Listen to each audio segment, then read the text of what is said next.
asalaamaaleykum sunu mbokk yi seetaan Kifne TV télé ki fi nekk ñoo ngi leen di nuyu di leen ziar di leen bége tey ñoo woon mbégte ak kontaante di leen présenter suñu émission xëy bañ a toog tey nag ñoo ngi dalaloon suñu benn xarit ñu koy wax Moustapha Ba mu yëngu ci wàllum bâtiment ñu bàyyi ko mu nuyoo. waaw salaamaaleykum comme ni ko sama mbokk ji waxee man maay Moustapha Ba waaw maa ngi yëngatu ci wàllum construction bâtiment naan li tubaab naan bâtiment et travaux publics voilà. merci Moustapha buñ déggee sax bu baax kon da ngay liggéey si wàllum ay defar pont tali comme ay construction yi de maire yi nii li am fii nii.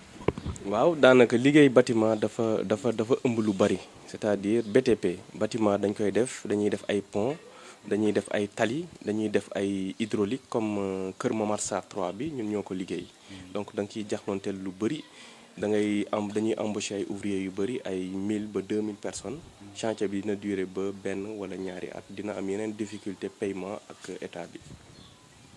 jaajëf bu ñu déggee si wax bu baax moom li ngeen def am na solo bu baax ndax dina wàññi taux de chômage bi ndax entreprise buy jël ba 2000 ouvriers moom lu baax la mais dañoo gis ni léegi jamono ji tali yi dafa xat lu waral loolu.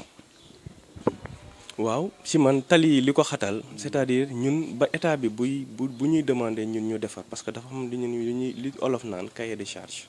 naan tali bi largeur bi nii laa ko bëggee ñaata kilomètres laa bëgg mu nekk ñun dañ ciy boole loolu yëpp daanaka yenn saa yi affaire bu ñu ko mettre en service nit ñi yenn saa yi ñooy ñëw ci boor yi di occuper tali bi na nga xam ne waruñu ko occuper da ngay gis par exemple benn maire jugee fële ñëw teg table am ci trottoir bi keneen ñëw jugee fële jël benn parasol teg xam nga yooyu yëpp da koy indi te yenn saa yi day am suuf si day ñëw lekku te gars yi duñu bale duñu def entretien donc loolu mooy réduire li ñu naan emprise u tali bi.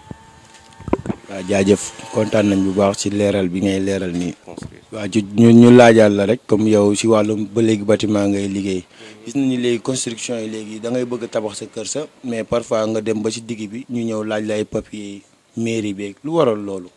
waaw en fait construction dafa mel ni médecin rek médecin wala kiy jàng métier wam tey bu la xoolee rek dina xam ne lii moo war ci construction tey boo jugee pour construire da ngay wut permis da ngay def autorisation de construire autorisation de construire mairie moo koy délivrer mairie pour mu délivrer moo il faut nga def ay plan li ñu naan plan dans un premier temps plan cadastral mooy njëkk génnee topo mooy ñëw génneel la 4 bornes yi ñaata mètre carré la largeur bi ñaata la longueur bi ñaata la après dessinateur ñëw mu defal la dessin ñi ko gars yi di waxee architecte mooy ñëw mu defal la plan bu la architecte defalee plan ingénieur bi ñëw defal la plan de calcul de structure c'est-à-dire dëgëraayu bâtiment bi loolu ingénieur bi moo koy def mais wàllum rafetaay bi architecte loolu moo koy liggéey léegi yooyu yëpp ngay boole yóbbu mairie mu defal la autorisation de construire après bu la ko autoriser rek nga am sa entrepreneur mu ko baxal. macha allah leeral bi am na solo trop kon li leen indiloon seen émission xëy bañ a toog. incha allah ñu ngi leen jox dig daje ak suñu beneen invité merci. Alors le bâtiment c'est une construction destinée aux civils pour des lieux d'habitation.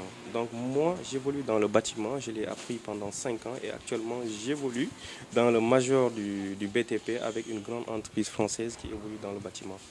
Pour construire un bâtiment, il faut un permis de construire.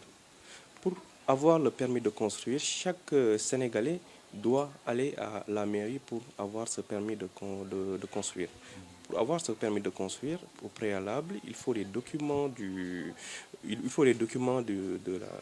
terrain. Il faut saisir un géomètre qui délimite l'emprise de la zone, c'est-à-dire les 4 zones ou les 5 ou les 6 bornes, pour déterminer le nombre de mètres carrés, d'hectares, ou de centiares. Et il y a un plan de masse qui est dégagé à l'origine. Quand le plan de masse va sortir, là, l'architecte va intervenir. Et l'architecte va faire les plans qu'on appelle les plans architecte comme l'archi.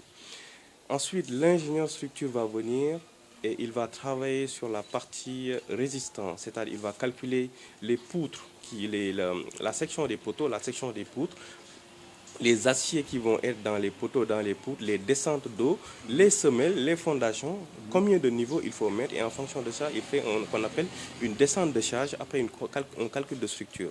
Après, l'architecte, lui, il ne s'occupe que de l'esthétique. Donc, pour clôturer, L'ingénieur et l'architecte vont travailler ensemble sur le bâtiment, l'un sur la partie esthétique, l'autre sur la partie structure pour sortir les plans. Et à la suite de ça, ce sont ces plans qu'ils font faire un dossier et déposer à la mairie pour avoir le permis de construire. Après avoir obtenu le permis de construire, l'individu peut aller voir avec un architecte, un entrepreneur, pardon, qui va lui faire un devis pour la construction. Merci, merci, c'est bien éclairci. Donc, un dernier mot de la fin.